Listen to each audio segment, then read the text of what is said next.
Ça fait maintenant quelques jours qu'on est sur Ludovia PF et on a pu échanger de façon privilégiée avec certaines et certains d'entre vous, outre les ateliers, pour recueillir un petit peu votre vision du numérique éducatif en Polynésie. L'idée, nous, on vient ici, on a... ah, et oui, je te laisse faire les petits réglages. Merci Régis. On avait quelques représentations, mais quelques représentations qui étaient extrêmement biaisées par tout ce qu'on peut penser sur la Polynésie et le numérique. Regardez un petit peu. Hop. Code secret, mais peut-être pas en direct. Ah, t'as de la chance. Ok, et tu voulais que j'enchaîne là? Pour de vrai? Ah ouais, ok. Bon, on s'est pas synchronisé comme d'habitude. Et oui, l'idée, nous, là, au-delà des interventions qu'on a pu donner, je sais pas comment dire, oui, sur l'événement Ludovia, nous, c'était aussi venir prendre un peu des insights, de voir comment que ça se passe, de comprendre les enjeux, de comparer à ce qui peut se passer ailleurs, en France notamment, ou encore ailleurs. Hein. Là, on était à un Ludovia, enfin là, il y a quelques semaines, un petit mois, à un Ludovia en Suisse. Et on se rend compte que à la fois il y a des grands enjeux qui se retrouvent et d'autres pas du tout, des particularités très spécifiques. Moi, je pense notamment à une ici autour de Facebook qui, moi, m'a vraiment marqué, cette idée que ici, il y a beaucoup de pratiques sur Facebook qui, pour certains, en tout cas pour certains ados, est presque le Google, leur moteur de recherche. Là, quand on commence à vous connaître hein, personnellement, on a déjeuné avec certains, on a échangé avec d'autres, on a fait des interviews avec d'autres. Donc, on sait que ce soir-là, le vendredi 24, on a vraiment les plus acharnés d'entre vous. On a un petit peu, je ne sais pas si vous connaissez cette métaphore du crayon, où on a le crayon qui symbolise l'innovation, avec la pointe du crayon qui est les innovateurs et qui va jusqu'à la gomme, qui est malheureusement ceux qui tentent d'effacer l'innovation. Donc, on peut se dire que la quinzaine, douzaine de personnes qui est ici, c'est peut-être les gens qui vont porter le numérique éducatif sur l'île et qui vont le diffuser. Je dis peut-être, mais j'en suis un petit peu certain. Donc l'idée, c'était de partager avec vous un certain nombre de nos expériences. On a pu le faire avec certaines et certains qui ont participé notamment aux ateliers de l'ESP, mais de vous dire un petit peu, nous, on se retrouve aujourd'hui de façon très, très irréelle devant vous, alors qu'on est deux maîtres d'école. Et qu'est-ce qui a pu faire dans nos parcours professionnels, mais vous allez voir que pas que professionnels, eh ben, on se retrouve aujourd'hui à avoir la chance de vous présenter un certain nombre d'initiatives auxquelles on a pu participer. Donc tout à l'heure, Régis a dit il y a beaucoup de Facebook ici, et ce qu'on entend beaucoup, même si je regarde Mike, ça a été démenti dans l'atelier tweeté, c'est moi, je suis pas trop Twitter. Malheureusement, on va vous parler dans une première partie. Il faut le baisser un petit peu, de tweeter et de l'hameçonnage pédagogique que représente une présence professionnelle sur Twitter. Après, on vous parlera d'un autre projet qui nous permet de toucher un plus grand nombre. Et puis, on va aborder avec vous d'autres projets collaboratifs et les compétences et les postures qui sont nécessaires dans ces projets collaboratifs pour pouvoir essaimer. Vous avez vu que aujourd'hui, vous êtes une quinzaine. Moi, j'ai envie de vous dire, à la même heure, rendez-vous dans 3-4 ans avec l'aide de sieur Christophe Battier et un amphi plein. Et vous pourrez dire, à ce moment-là, j'y étais. Mais pour dire j'y étais devant 150 ou 250 personnes, il y aura certainement des techniques d'essaimage. Et c'est ça qu'on a envie d'explorer avec vous. Donc, pas comme une méthode ou une recette à mettre en place, mais plutôt comme des éléments d'inspiration que vous allez vous approprier en disant, ça, c'était peut-être vrai pour eux en métropole. Nous, on va peut-être agir différemment au niveau du territoire polynésien. On va vous parler d'un premier projet, ce fameux hameçonnage pédagogique. Régis, on va peut-être y aller très très rapidement sur Twicté parce que je pense qu'on bassine les gens déjà depuis 3 jours avec Twicté. Mais avant ça, on peut peut-être parler rapidement de notre rencontre. Ok. On a cette jolie photo qui a, alors au-delà de la petite blague et de rigolote de placer cette photo, c'est la première fois qu'on s'est rencontrés pour de vrai sur cette photo, après avoir travaillé plusieurs mois via les réseaux sociaux sur des projets. Donc ça symbolise aussi cette idée que les réseaux ils rapprochent. La preuve, hein, aujourd'hui ici, il y a des gens qui viennent d'un peu partout. C'est aussi grâce aux réseaux. Croiser sur les réseaux, pourquoi? Pour un projet pédagogique dont on va vous parler un petit peu tout à l'heure, et disait dont on vous a déjà peut-être pas mal bassiné cette semaine, autour de l'orthographe et des réseaux sociaux. Que dire de plus sur cette photo et cette rencontre, Fabien? Je sais pas trop. Moi, tu sais pas trop, tu me passes le Ok, allez, on est bon. Et donc l'idée, c'était qu'à ce moment-là, quand on s'est rencontrés, il y a eu deux problématiques qui se sont croisées. Moi, j'étais formateur et en fait, j'avais du mal à accompagner les professionnels au numérique éducatif. Avec mon étiquette de formateur, ça passait plutôt mal et j'étais très très frustré de ça parce que dans d'autres fonctions, j'accompagnais des équipes pédagogiques et j'avais le sentiment que le message passait beaucoup mieux et que je m'en sortais beaucoup mieux. Et là, tout d'un coup, avec mon étiquette de conseiller pédagogique, bah, ça passait beaucoup moins bien. Donc je me disais, comment est-ce qu'on peut... Moi, j'y croyais à ce numérique éducatif. Il me rendait des tas de services. J'avais rencontré des tas de gens qui étaient extrêmement inspirants sur ce réseau qu'est Twitter, avec ses particularités, puisqu'il accueille une communauté éducative qui partage de façon décomplexée ce qui marche et ce qui ne marche pas. Et je me disais, il faut vraiment inviter les gens à aller de ce côté-là pour s'auto-former. Ouais, moi de mon côté, j'étais en classe, professeur des écoles. Je travaillais depuis un certain bout de temps avec les outils numériques de l'époque, j'ai envie de dire, qui étaient l'ordinateur, etc. Arrive à ce moment-là, en 2010, les premières tablettes, on va dire, pas les premières tablettes, en tout cas les premières tablettes utilisables en classe, hein, c'était l'iPad. Donc en bon petit geek, évidemment, j'ai acquis un iPad à titre perso et je l'ai amené tout de suite en classe pour tester des choses. Et très vite, ça m'a posé plein de questions.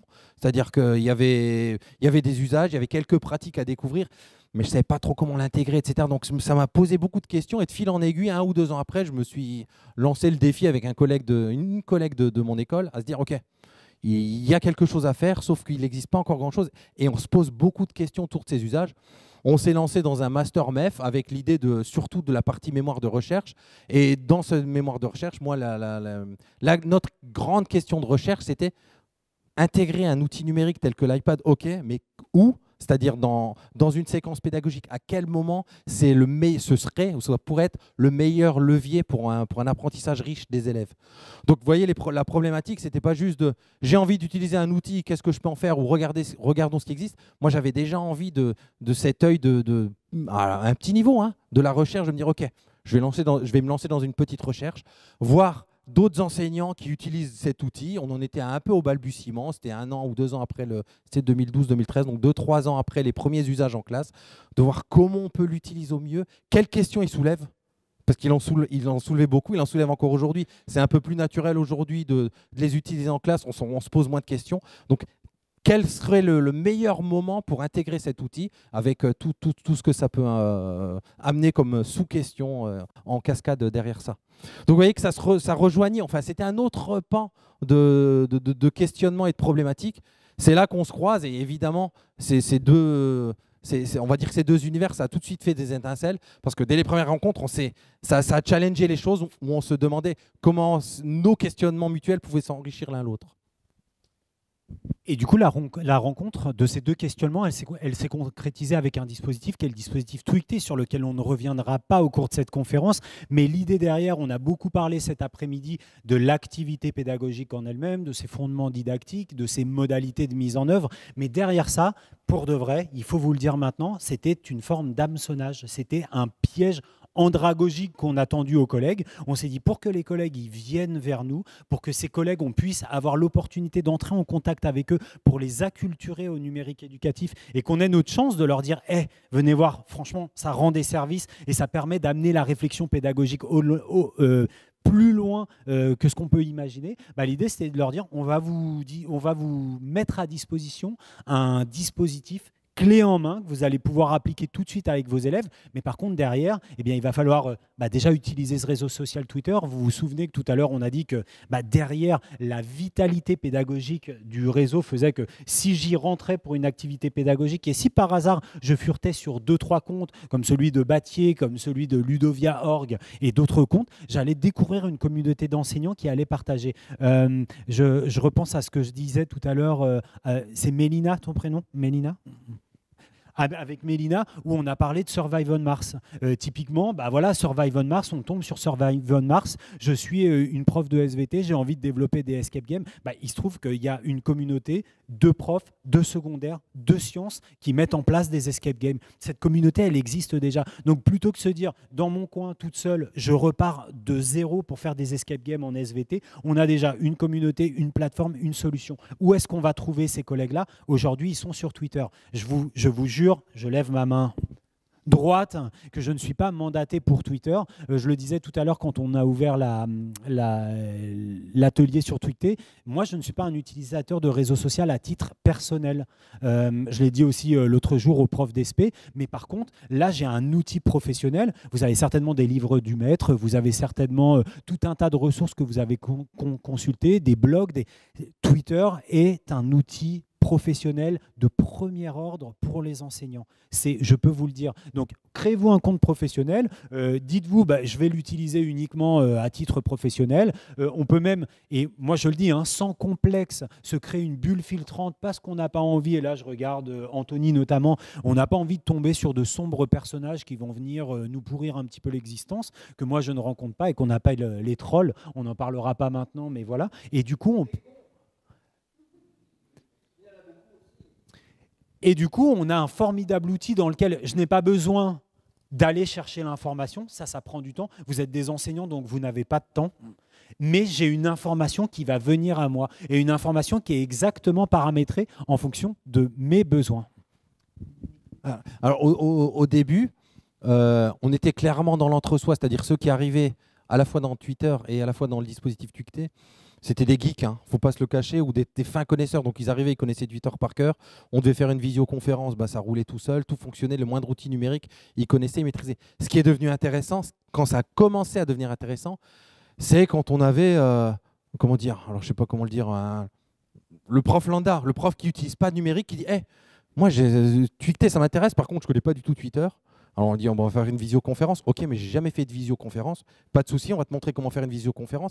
Et petit à petit, c'est là où Fabien parlait d'hameçonnage, c'est ça. C'est mettre le doigt dans un engrenage. C'est-à-dire participer à un dispositif comme ça, ça implique de faire une visioconférence, ça implique d'utiliser un document collaboratif, ça implique de créer un compte sur un réseau social. Et comme ça, de fil en aiguille, finalement, c'est de la formation entre pairs. L'autre levier vraiment fort, c'est qu'à tout moment, ces enseignants, quand ils ont un besoin, ils postaient la question sur le fil Twitter et ils avaient une réponse. Et je dis à tout moment, c'est à tout moment du jour et de la nuit, parce qu'on était tous sur différents fuseaux horaires. Et quand un Québécois posait une question, c'était un autre Canadien qui pouvait répondre. Ou quand un Parisien travaillait à 23h30 et qui posait la question que tous les autres dormaient, c'était quelqu'un d'un autre fuseau horaire qui répondait. Et pour de vrai, ça fonctionne. Et ça fonctionnait et ça fonctionne. C'est-à-dire qu'on a une réponse tout de suite, engageante, sans jugement, où tout le monde s'entraide. Alors, sans vision idyllique, parce que ces gens-là, ils sont là pour ça. Donc, on en revient à cette idée de on l'utilise, on sait quelle utilisation on en a et pourquoi on l'utilise, ce réseau.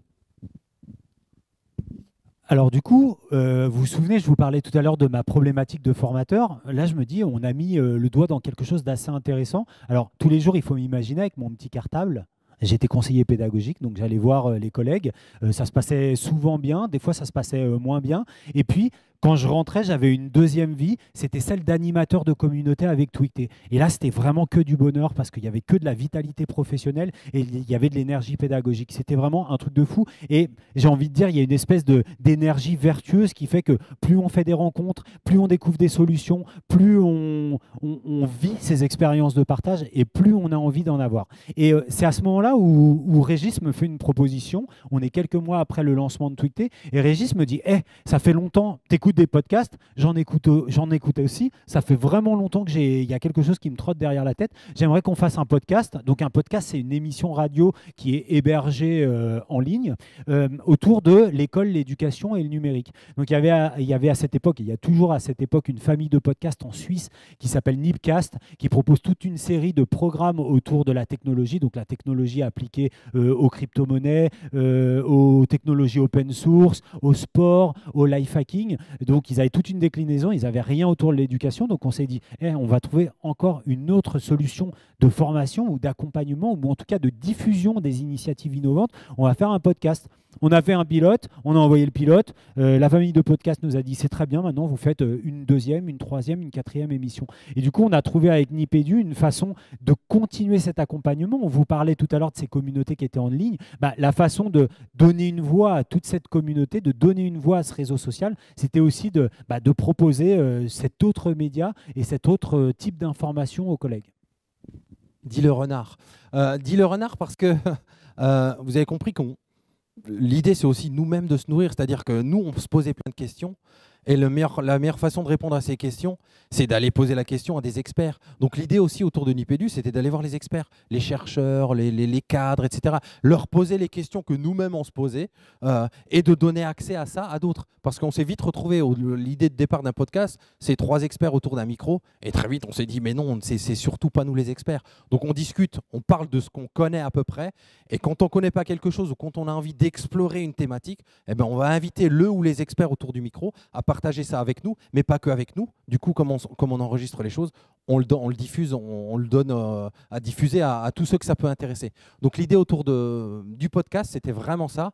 Et à ce moment-là, on s'est dit, on marche sur nos 2 jambes. C'est-à-dire qu'on a d'un côté le dispositif Tuicté, on peut expérimenter des choses, voir l'énergie des enseignants, travailler avec eux. Et de l'autre côté, le pan un peu recherche et réflexif autour de ça, avec les épisodes de Nipédu, où on allait voir les gens, on discutait avec eux. Là, on se sentait vraiment en équilibre sur nos 2 cannes. Alors du coup, comment est-ce qu'on identifiait ce qui était pour nous des initiatives pertinentes à diffuser, à proposer? On a certains, pour ceux qui ont assisté au Pechakucha, vous avez eu la version in extenso de ça, mais se dire, il y a 3 à 4 paramètres qui vont nous permettre de les identifier. Déjà, on essaie de voir si ces initiatives sont des gadgets pédagogiques ou pas. Qu'est-ce qu'on veut dire par là? C'est, est-ce que l'usage du numérique, il relève de la substitution pour ceux qui ont le modèle SAMR en tête, ou est-ce que réellement ça apporte une plus-value, ça impacte les apprentissages des élèves, ça va modifier vos stratégies d'intervention pédagogique. On regarde aussi, nous on aime bien Alan November et sa théorie du Digital Learning Farm, c'est de se dire que l'utilisation comme ça du numérique permet de retrouver cette configuration que proposaient les sociétés du temps agricole, des grandes fermes agricoles où chacun avait un rôle et que chacun était important, chacun était nécessaire à l'économie globale du projet. L'appropriation, c'est de se dire ce qui est proposé par ces collectifs, il peut être transférable si moi aussi j'ai envie de créer un nouveau collectif. Par exemple, je vais voir Survive on Mars, moi je suis un prof d'histoire, je vais pouvoir créer un collectif connecté autour d'une proposition en histoire, que ce soit un escape game ou autre chose. Et puis, on aime bien aussi les gens qui sont dans une forme d'humilité, c'est-à-dire que ces réseaux, ils peuvent avoir aussi leurs travers, peut-être se mettre beaucoup en avant, mais ça, on pense que ça ne contribue pas à la réussite d'un projet. Là, on vous a mis 4 points, mais je me souviens de la séance où on a travaillé autour de ça, où l'idée c'était vraiment de trouver un canevas à nos projets, d'y mettre un cadre. Il y en a une dizaine ou une vingtaine, je ne sais plus, de points comme ça qu'on avait mis, qu'on avait levé. C'est disponible en ligne, vous irez jeter un œil. En tout cas, l'idée, c'est de proposer à travers ce schéma, qui est beaucoup plus complet, un canevas qu'on peut, disons, en le consultant, en regardant, on peut proposer par exemple un dispositif didactique à l'image même de Tuicté ou d'autres que d'autres ont pu produire depuis sur les réseaux sociaux. Tu as passé à la suivante? Ok. Ah, ok. Là, c'est un joli choc. Je fais le début de l'histoire. Au cours de ces pérégrinations, chacun change plus ou moins de métier. Fabien va travailler au Centre de recherche interdisciplinaire, au CRI, Paris, sous la direction de François Tadei, que vous connaissez peut-être, où on lui demande, je le dis comme ça, de faire des MOOC, d'accord, au départ autour des Saventuriers, du programme de l'école de la recherche, dont on parlera in extenso demain en Explore Camp. Et l'année dernière, François Tadei vient le voir en disant « Moi, j'aime bien les MOOC, j'en ai regardé plein, mais jamais jusqu'au bout. Par contre, il y en a un qui est génial, c'est le seul que j'ai regardé jusqu'au bout, qui s'appelle Leaders of Learning. Il faut qu'on le traduise et qu'on le diffuse à travers le CRI. » Donc Fabien, chef de projet de tout ça, comme d'habitude, on travaille à deux, on travaille ensemble, donc il fait appel à son fidèle compagnon, disons-le comme ça, pour traduire. La mission, c'était de traduire ce MOOC. Et alors de le traduire très concrètement, de l'anglais au français, et aussi de trouver des références francophones. C'est un MOOC anglo-saxon, donc très anglais, vous imaginez sur le modèle éducatif anglo-saxon. Et ça a été une claque parce qu'on a commencé par le passer, ce MOOC, nous-mêmes en tant qu'élèves, pour comprendre exactement comment il fonctionnait. Et il est basé sur ce schéma en 4 cadrans, le schéma des modes d'apprentissage, qui est une théorie mise en place par... je confonds, je dis toujours Elmore Leonard, c'est Richard Elmore, qui est professeur à l'école Harvard et qui propose ce schéma qu'on va, je pense, vous détailler parce que pour nous, ça a été un vrai choc de comprendre juste et de se positionner par rapport à dans ce cadran des modes d'apprentissage.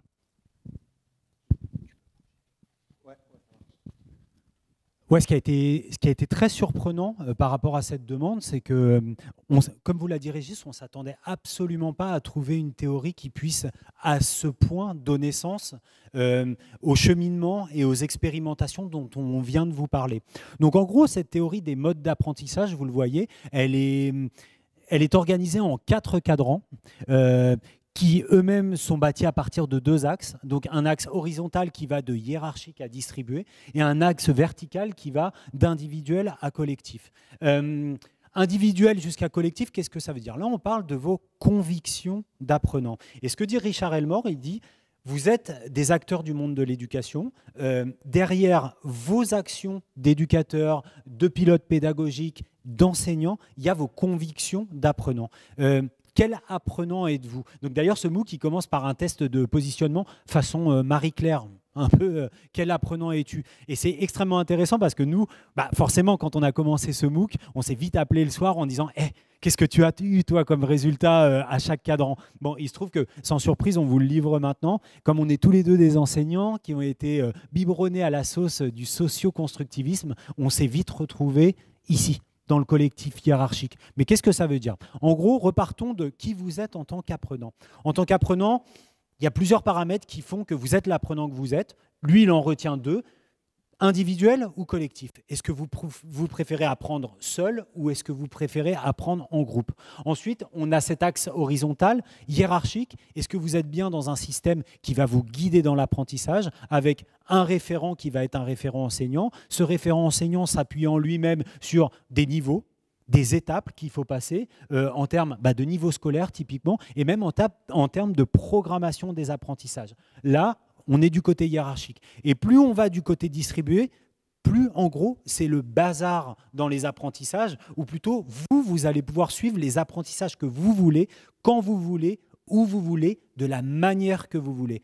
Là, déjà, je vous parle un petit peu, et peut-être que vous, en apprenant, là, vous vous projetez, vous dites, ah ouais, moi, je me vois plutôt en individuel hiérarchique. Donc, ça veut dire quoi? Je suis le bon élève, je suis en classe, j'aime bien quand les choses sont extrêmement directives, j'aime bien quand je suis guidé, j'aime bien quand les consignes sont claires, j'aime bien quand les évaluations sont extrêmement claires et quand l'évaluation complétée à un niveau me permet de passer à une évaluation complétée à un autre niveau. Souvenez-vous de ce que vous a dit Marie hier soir.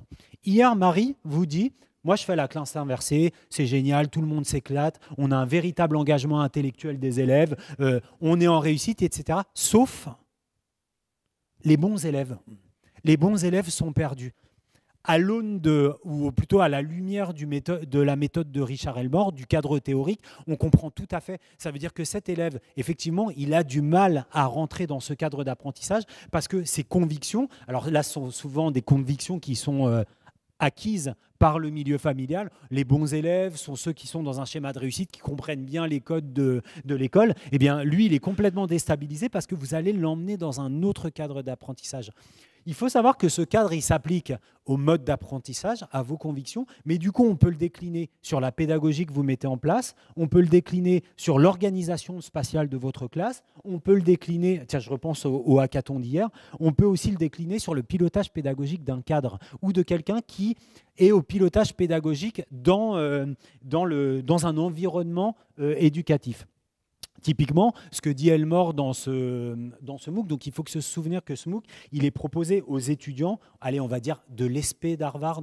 Ça vous parle un petit peu de la Harvard Graduate School of Education. Donc, on forme les futurs enseignants et on forme les futurs cadres pédagogiques. Donc, en gros, ce qu'il dit, c'est qu'avant d'être un cadre pédagogique, par exemple, réfléchis bien si tu préfères être un chef d'établissement, le chef d'un établissement public. Donc là, vous le mettriez plutôt où, le chef d'établissement public? On le met en individuel hiérarchique. Ou si tu préfères, alors attention, hop, la petite croix. C'est pas facile hein, sur l'iPhone, hein, avec tes gros doigts, hop. Ou si, eh bien moi, ce que je veux, c'est monter une start-up. Tiens, je pense à Family 10, c'est ça, Family Psy qui était là ce matin. Ou si moi, je suis la chef d'entreprise de Family Psy, et ce que je veux, c'est délivrer à des apprenants des tutoriels à consulter en ligne quand ils le veulent, où ils le veulent. Et là, si je suis dans cette démarche-là, quel type de pilote pédagogique je suis? Ah ouais, du coup, En haut à gauche, en haut à droite, en bas à gauche, en bas à droite. Ouais, c'est ça, en haut à droite. Donc plutôt, je sais que mes apprenants en face vont être plutôt dans un apprentissage individuel, qui vont maîtriser eux-mêmes et qui vont faire absolument quand ils veulent. Donc ce cadre, pourquoi je vous dis qu'il est rentré en résonance forte avec ce qu'on fait, c'est que vous l'aurez compris, nous on a lancé le MOOC, on faisait l'animation de communauté du MOOC, et là les gens nous disent, c'est simpliste. Enfin, pourquoi je serais dans une case forcément? Je me refuse à être dans une case. Et là, il faut aller un peu plus loin dans le MOOC et on voit bien qu'effectivement, on a un profil d'apprenant par défaut qui impacte notre pratique de praticien et notre sensibilité pédagogique, mais elle varie en fonction des circonstances. Je trouve que les pictos, ils ont été extrêmement bien choisis par Harvard, vous l'aurez compris tout de suite. Quand je suis enseignant, socio-constructiviste à fond, ce que je crois, c'est que je vais pouvoir, avec des règles et des objectifs bien précis, avec une programmation donnée, avec des étapes à franchir, fédérer un groupe pour construire des compétences et des connaissances. Ça, c'est sûr. Mais pour de vrai, moi, si j'ai envie de savoir comment est-ce qu'on monte des vidéos, voilà, j'ai envie de faire de la vidéo, à ce moment-là, je n'irai pas dans une école qui va m'apprendre la vidéo. Ce que je vais faire, je vais me retrouver dans un cadre plutôt individuel, distribué. Et puis là, dans tout ce qu'on vient de vous parler, et notamment dans Twicté, on s'est rendu compte que on était clairement dans ce cadre-ci, celui du collectif distribué, où on est dans une communauté d'enseignants. Alors, il y a un objectif commun qui est celui de la pédagogie, qui est celui de proposer un dispositif pédagogique en ligne, mais qui est co-construit, dans lequel on a vraiment une communauté d'intérêt, une communauté de pratiques qui se retrouvent pour avancer. On ne sait pas... Alors ça, c'est sur le pilotage, donc ça va... On y est. Où là, on s'est dit, mais complètement, on se retrouve complètement dans ce cadre-là. Et ce qui n'empêche pas qu'à l'école, j'étais relativement bon élève et que le système qui était proposé dans le premier cadran, il fonctionnait extrêmement bien. Ce qui est rigolo, Régis, c'est que dans ce MOOC, il n'y a aucun jugement sur les différents cadrans. L'idée, c'est pas de dire on se met dans une case ou on est dans une case. Hein, Fabien l'a dit, c'est selon la situation dans laquelle on pratique ou dans laquelle on est, on pourrait mettre ça dire que c'est un nuancier. C'est-à-dire, on s'imagine, on a un double curseur et on va être placé plus ou moins en endroit. En tout cas, ce qui est extrêmement intéressant, c'est de conscientiser ça. Enfin, moi, je sais que ça m'a fait un grand bien de me dire, OK, je sais pourquoi dans tel environnement de travail, je ne me sentais pas très bien et que je suis mieux là où je suis maintenant, dans telle entreprise, dans telle boîte ou dans tel système. Et ça fait du bien parce qu'on peut aussi... il en parlait tout à l'heure, ça permet aussi de mieux penser aux élèves. Quand on est enseignant, de se dire, OK, dans cette situation-là, je les mets en cadre collectif, en collectif distribué, et peut-être qu'à cet élève-là, avec cet élève-là, ça fonctionnera moins bien. Et de conscientiser ça, juste, et c'est vraiment le mot, moi j'ai envie de dire, qui nous a fait prendre du recul, de conscientiser ça et de le comprendre. C'est tout bête, mais ça fait du bien et ça permet de resituer les choses, de bien se resituer. What else là-dessus J'oublie. Dis-moi. C'est que du coup, vous, en tant qu'apprenant, en tant qu'enseignant, n'hésitez pas à identifier les profils de vos élèves et voilà, ne pas dire je vais proposer de la situation de groupe à tout le monde. Je vais pas proposer cette situation-là sur quelque chose de très guidé ou c'est vraiment une invitation à profiler les besoins de vos élèves, leurs besoins d'apprentissage, leur mode de fonctionnement et de ne pas faire coller, de ne pas faire rentrer ces élèves forcément dans votre cadre. Et du coup, ça nous permet aussi, et notamment avec l'utilisation qu'on va avoir du numérique, je repense notamment au cadre individuel distribué, hein, où on a des élèves qui ont envie d'apprendre à leur rythme, qui ont besoin d'apprendre à leur rythme, le numérique le permet. Ça, c'est complètement une illustration de ça. Slide suivante, s'il vous plaît.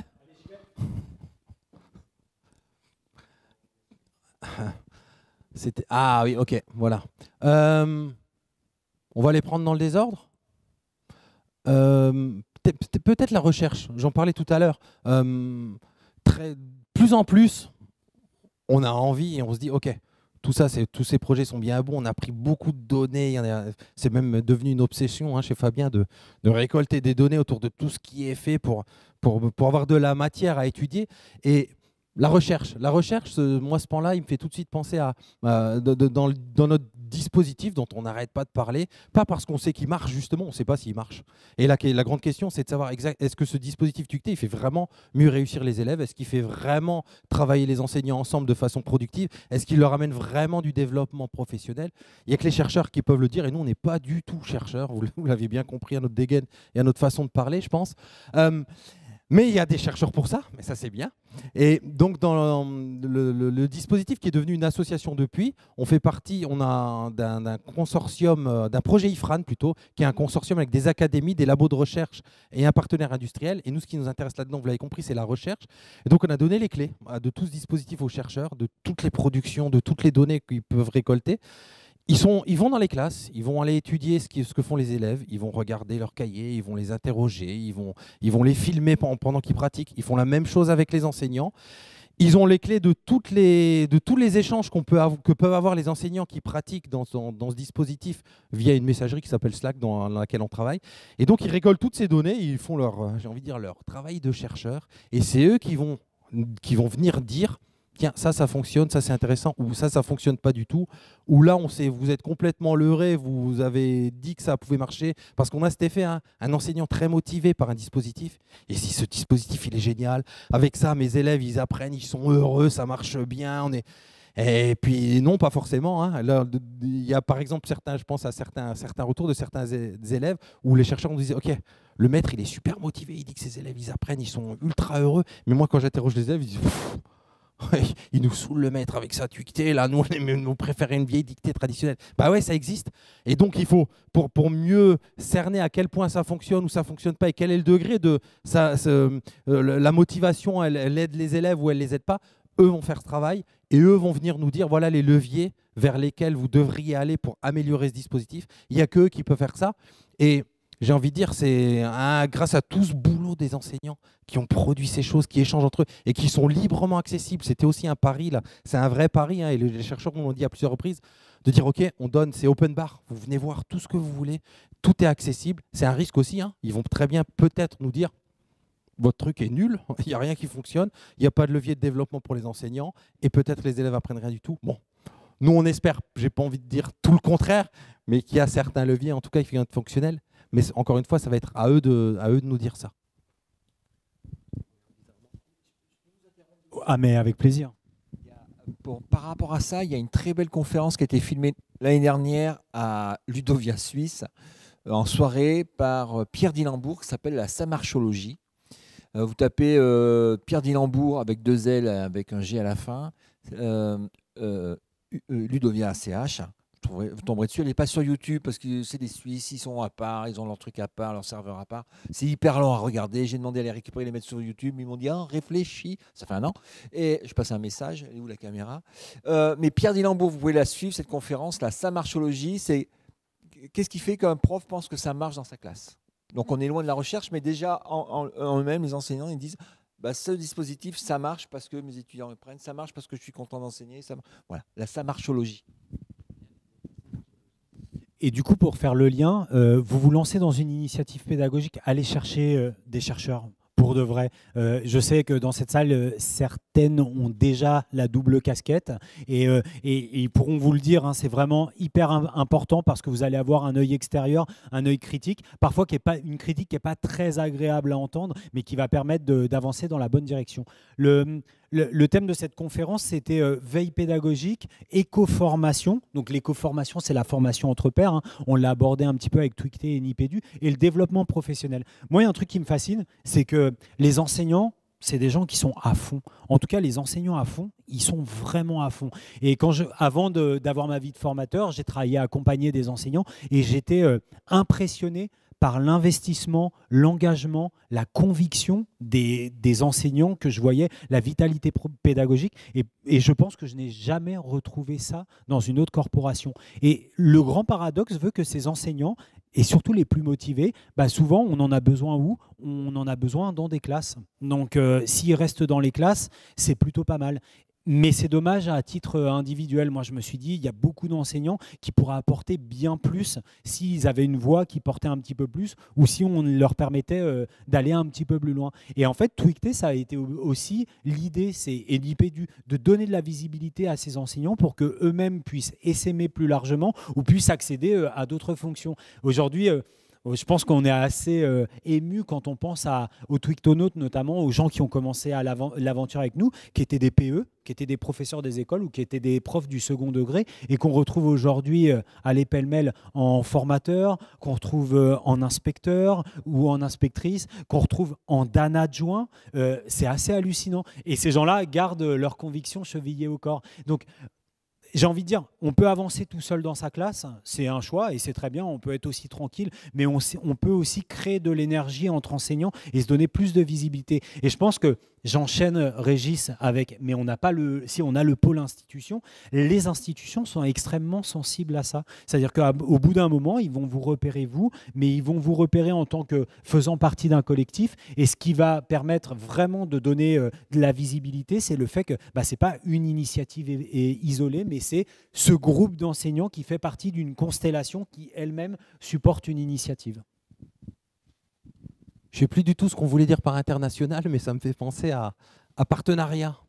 On parle de la recherche, mais la richesse qu'on y trouve aussi dans tous ces projets, c'est de pouvoir nouer des partenariats dans tous les sens, j'ai envie de dire. Là, très récemment, dans le dispositif Twicté, on avait des problèmes d'interface, on avait des problèmes avec notre blog, parce qu'il y a de plus en plus de monde, parce qu'il est vieillissant et qu'on n'a pas d'expertise. Donc on s'est dit, simplifions le truc. Il y avait quelques experts de Geniali dans l'équipe des Twictonautes. On a dit, OK, on se lance là-dedans. Mais on prend contact en plus avec l'équipe de Geniali, avec leur designer d'interface pour améliorer les choses. Ces choses-là, on n'aurait jamais eu accès sans ça. Sans cette énergie de tous ces enseignants. Quand vous nouez un partenariat avec quelqu'un et que vous pouvez dire, OK, on est une association, il y a une centaine de profs derrière, il y a peut-être des milliers d'enseignants qui y participent. Ça nourrit les choses, ça permet de faire avancer. Et ça, c'est extrêmement riche pour tout le monde, pas pour nous. Pour les enseignants qui participent à ça, parce que vous imaginez bien que derrière, nous on dit OK, il y a l'équipe d'enseignants là qui a envie de se lancer là-dedans, on monte une petite chaîne autour du projet, c'est les 5 enseignants qui vont gagner en expérience professionnelle là-dedans. Ce que ne leur fournirait pas leur travail quotidien d'enseignant. Donc c'est extrêmement riche de ce côté-là. À quoi on peut penser d'autre en termes de partenariat? Je pensais à Geniali très récemment. Et on a parlé de la recherche. Bon, c'est un exemple parmi d'autres. Qu'est-ce qu'on avait? Les obstacles? Ah, il y en a plein. Okay. Donc là, on vous a fait la version le monde des bisounours. Maintenant, la réalité. En échangeant avec, je suis logé un petit peu plus haut là, et en fait, le monsieur qui me loge, il est le président du conseil du syndic de la propriété. Donc avec une configuration plutôt associative, et on retrouve les mêmes problématiques, hein. C'est-à-dire que quand on est dans l'associatif, donc là je vous parle de l'associatif au niveau statutaire, mais le mode de fonctionnement reste un mode de fonctionnement associatif, vous avez un petit nombre qui donne beaucoup en général, qui s'investit beaucoup, et le retour, je pense qu'il ne faut pas attendre de retour. Nous, par exemple, sur Twicté, c'est ce qu'on disait cet après-midi à l'atelier, on a une trentaine de personnes qui sont très, très investies pour environ 500 classes, et c'est des gens qui donnent beaucoup, qui donnent de leur temps personnel, c'est des gens qui peuvent recevoir aussi des critiques assez virulentes quand ça ne fonctionne pas, par exemple. Et ça, ça peut faire mal.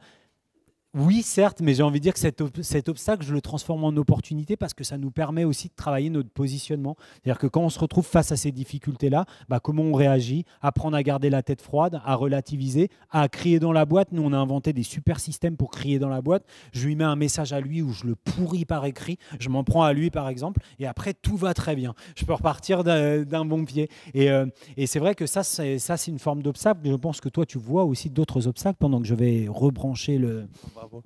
Un obstacle qui me vient là tout de suite et dont on a parlé un petit peu tout à l'heure, c'est aussi ce côté, c'est sur les réseaux sociaux, et parfois certains, même involontairement, sont un peu trop mis en avant par eux-mêmes ou par les autres. Et ça, dans l'institution, on sait que ça peut être parfois compliqué. C'est-à-dire qu'il peut y avoir aussi cet effet retors de, plutôt que d'être identifié et d'être, pris dans l'institution pour un autre poste ou avoir des opportunités, et ben, il est arrivé aussi à certains, et c'est vrai que ça existe, voilà, le côté star des réseaux, ça peut avoir j'en vois des petits sourires, j'entends des petits retours de bâton, voilà. Ça peut être aussi des obstacles. D'où, j'en reviens à tout à l'heure avec le fameux crayon, cette forme d'humilité à laquelle nous on tient beaucoup. C'est-à-dire que le dispositif tucté, vous avez entendu peut-être, c'est la plomberie qui gère les tuyaux.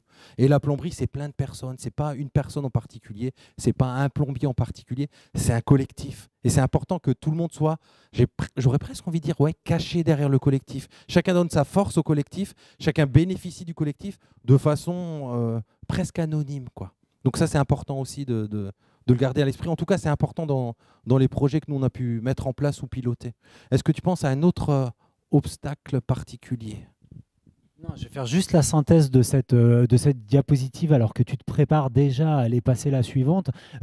Donc l'idée c'est quoi? C'est que d'intégrer ces collectifs enseignants connectés, de se mettre dans cette démarche d'éco-formation, ça permet de dégager des opportunités de développement professionnel qui sont assez insoupçonnées. Ça nous permet aussi de nous acculturer à d'autres environnements professionnels. C'est extrêmement riche. On peut aller voir, Régis le disait tout à l'heure, du côté des éditeurs, on peut aller voir du côté des industriels, des EdTech. On peut aussi comprendre comment fonctionne la recherche. On parlait d'évolution professionnelle. Il y a bon nombre d'enseignants qui passent du statut qui passent de la fonction de praticien à celle de chercheur. Eh bien, commencer à travailler avec la recherche, c'est une bonne opportunité. Quand on est dans ces collectifs, on apprend à mieux comprendre les contraintes qui sont celles de l'institution ou des institutions, de les accepter, de les intégrer à nos logiciels pour pouvoir, dans quelque chose de très contraignant, développer une action enseignante fertile. Et puis, c'est pas rose au quotidien, mais on vit d'autres expériences difficiles, d'autres obstacles, qui sont autant d'opportunités de mieux se connaître et de mieux connaître l'environnement dans lequel on évolue. C'est à cause de tes gros doigts. Alors, du coup, nous, on a envie d'en savoir un petit peu plus, parce que là, on commence à se faire un petit peu vieux là, avec notre Twitter. La preuve, quand on va voir les jeunes, et notamment les jeunes collègues, c'est extrêmement intéressant, qui vous disent... je vous parle en métropole. Non, mais moi, Twitter, non, moi, je suis sur Instagram. Donc, nous, qu'est-ce qu'on fait? On va voir sur Instagram. Et là, on découvre non pas des communautés constituées, mais d'autres codes, d'autres façons d'interagir. Souvent, on a un profil, on est plutôt sur un jeune ou une jeune collègue enseignante qui va chercher des conseils très, très pratiques. On retrouve souvent un premier message autour d'une activité de classe. Et derrière, vous connaissez pour certaines Instagram avec des fils de commentaires qui sont extrêmement riches, extrêmement fournis. On a un taux d'engagement de malade sur Instagram. Et là, on retrouve une communauté qui est hyper réactive et hyper prolixe. Il y a d'autres réseaux que vous connaissez. Bon, bien sûr, Facebook. Alors, Facebook, pour les communautés enseignantes, c'est rigolo parce qu'on ne retrouve pas du tout la même éditorialisation. On a plutôt des enseignants sur des points, on en parlait avec William ce midi, plutôt sur des points de contestation. On est plutôt sur l'expression d'un mécontentement dans Facebook. On a eu en métropole comme un écho aux gilets jaunes dont vous avez peut-être entendu parler, les stylos rouges. Donc nous, on s'est inscrit au stylo rouge pour voir et en fait, on s'est pris des flots de colère sur le réseau social. Donc vous l'aurez bien compris, certainement que ces groupes ont des fonctions. Nous, on s'y retrouve pas vraiment, mais on commence à avoir une typologie des expressions et des pratiques qui se font sur les réseaux sociaux qui seraient assez intéressantes d'aller explorer. Vous connaissez YouTube aussi où on retrouve beaucoup de tutoriels et moi j'aime bien Pinterest. Pinterest c'est plutôt le côté, j'ai envie de dire, c'est l'animateur de centre de loisirs qui est en moi qui parle où voilà, on trouve de la ressource de classe rapide. Je ne sais pas si comme moi vous avez été émerveillé hier par le plateau La Foire Fouille de Marie qui tourne avec l'iPad dessus. Je trouve que voilà, ça c'est des trucs qu'on a envie d'aller chercher. Ça rentre pas, hein, Régis, hein. Non, qu'on a envie d'aller chercher, sur Pinterest. Ça m'énerve ce truc. Il y avait le macaron Tadaf là qui va réapparaître, voilà. Ouais, c'est ça. La créativité. Tadaf, je vais parler de ça. Les Tadaf, c'est tweet class, activités et dispositifs associés francophones. L'idée, c'était avec tous les dispositifs. Il en existe plein maintenant, les dispositifs sur Twitter. On nous en a parlé d'un ou de la tweeté, mais il y a plein d'enseignants ont commencé à développer des dispositifs autour de la production écrite, en mathématiques, en sciences, etc. Et on s'est très vite rendu compte que finalement, aux origines de ces dispositifs, c'était finalement un tout petit groupe d'enseignants, que c'est toujours les mêmes. C'est un très petit groupe d'enseignants qui est hyper actif et qui propose des choses. Et puis l'idée d'Erel Tadaf, c'était de fédérer ces collectifs. Vous avez compris que c'est plein de collectifs, là, un peu comme une galaxie, de fédérer ces collectifs sous un chapeau de collectifs pour donner encore plus de résonance et de voix au chapitre, j'ai envie de dire, à ces collectifs. Et donc, c'était l'idée du Tadaf. Et pourquoi d'abord, au tout départ, l'idée, c'était pour donner de la visibilité et l'accès au Ludovia français, Ludovia FR, on pourrait dire, hein, du coup, le Ludovia FR, d'août, en Ariège, voilà, je cherchais le nom, puisque hier tu ne l'as pas cité et tu t'es fait tirer les oreilles, voilà, en Ariège, avec l'idée, encore une fois, de fédérer les énergies, c'est-à-dire, dans ce TADAF, on peut aller chercher les gens et les capacités et les connaissances et les compétences d'enseignants qui font partie de différents dispositifs, qui ont peut-être déjà eu des activités. On parlait tout à l'heure de Twicté, qui est devenue une association, qui a acquis plein de compétences, qui peut nouer des partenariats. Donc on propose aussi ces compétences à ces dispositifs-là. Donc encore une fois, vous voyez, c'est un petit peu l'échelon supérieur, on va dire, d'enseignants qui travaillent ensemble, un collectif, pardon, et un collectif de collectifs, un peu comme une constellation là, qu'on relierait ensemble en fédérant les énergies de chacun. Ok, c'est promis. On vous a parlé tout à l'heure du MOOC Leaders of Learning. On parlera aussi demain des MOOCs aventuriers.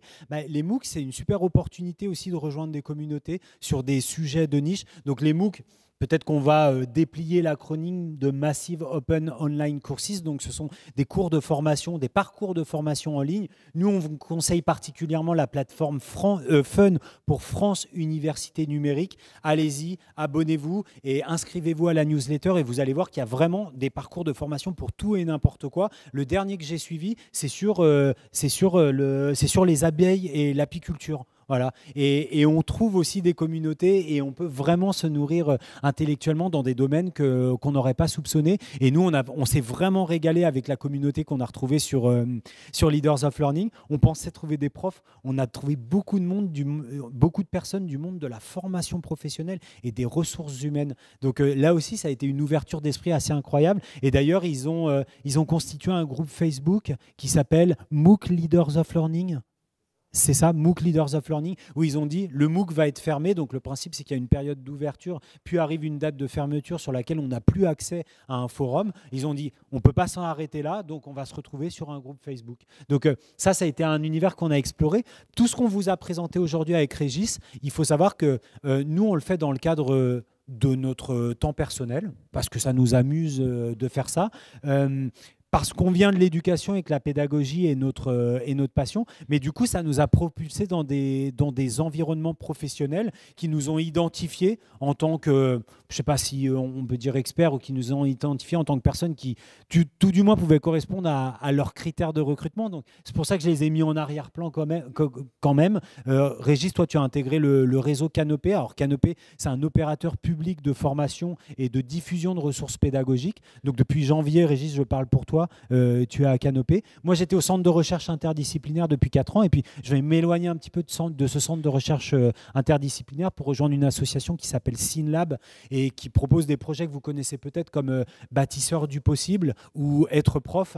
Et en fait, il faut se dire qu'il y a une espèce de porosité comme ça entre nos passe-temps pédagogiques et nos activités professionnelles et chaque secteur, chaque environnement vient alimenter par ses rencontres, par ses ressources, par sa dynamique, vient alimenter l'autre.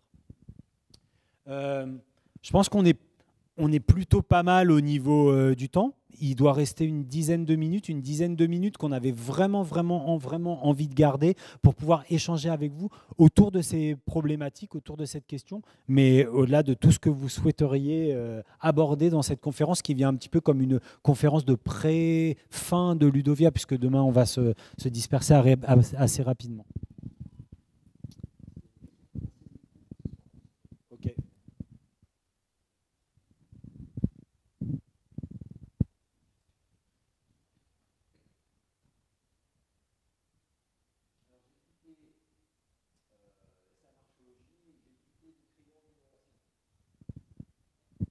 Merci Christophe.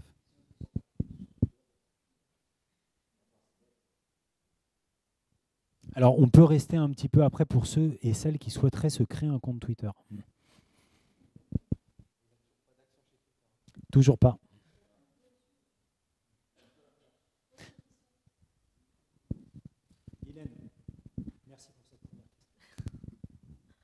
Ce n'est pas forcément la plus intéressante, mais j'ai une question sur le concept d'éco-formation, parce que vous en avez parlé à plusieurs reprises et c'est un concept que je ne connaissais pas.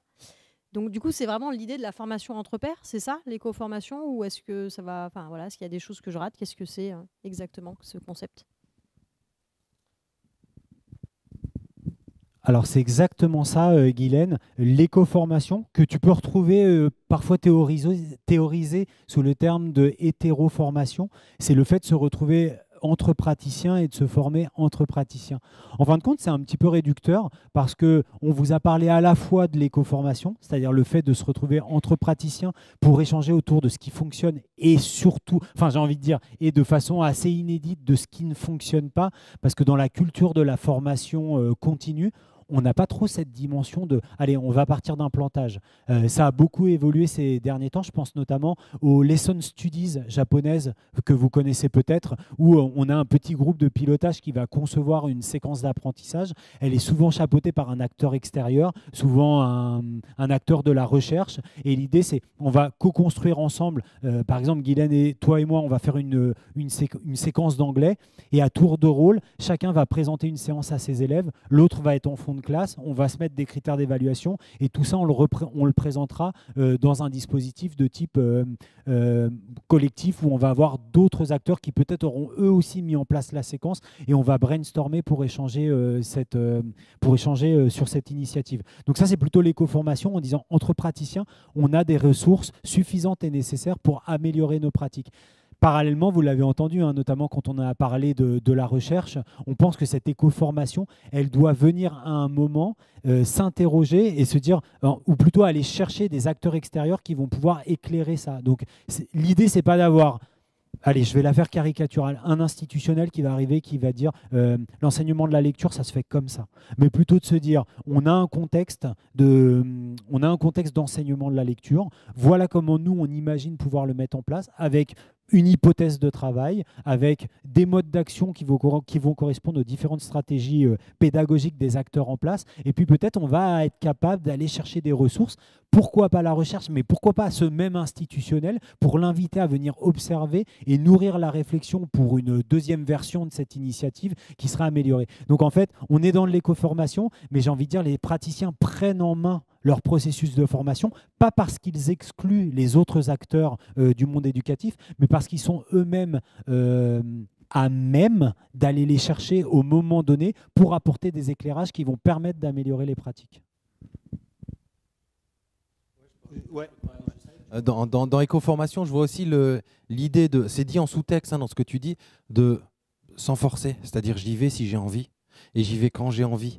L'idée d'écosystème, c'est ce qui va faire que les profs ou d'autres, que les personnes vont s'engager dans cette dynamique. On l'a vu, beaucoup d'enseignants qui arrivaient, qui mettent longtemps à regarder juste. Donc ils viennent, ils sont là et ils sont en mode discret ou en mode shadow, je ne sais pas comment on peut dire. Ils regardent très longtemps, furtifs, voilà, avant de commencer à mettre le petit doigt dans l'engrenage, d'oser commencer à poser une question ou à dire quelque chose.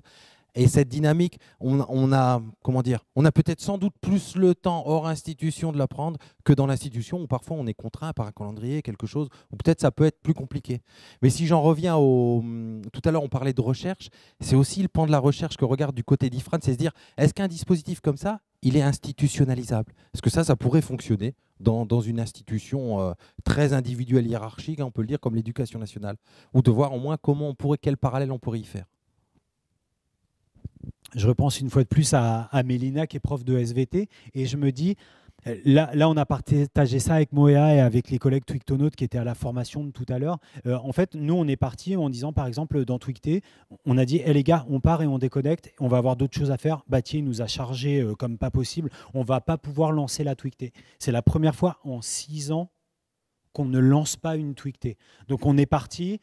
J'ai même pas envie de dire la boule au ventre. Absolument pas. On est parti en toute confiance parce que, en tout cas, on l'a présenté comme ça aux gens qui restaient aux commandes, de dire on va voir si notre collectif, si notre dispositif, il est mécanique ou il est organique. Est-ce que s'il manque une pièce, tout part en vrille, ou est-ce que, comme un être vivant, comme une cellule, comme un organisme, il arrive lui-même à trouver des processus de compensation qui vont lui permettre de continuer à être tout en étant autre chose. Et je pense que ce modèle-là, il est à garder en tête. C'est derrière un collectif enseignant, derrière une initiative collective, toujours se poser la question de est-ce qu'on est sur un mode de fonctionnement mécanique ou est-ce qu'on est sur un mode de fonctionnement organique. Je pense que quand on est en Polynésie, on a vraiment toutes les ressources pour être organique.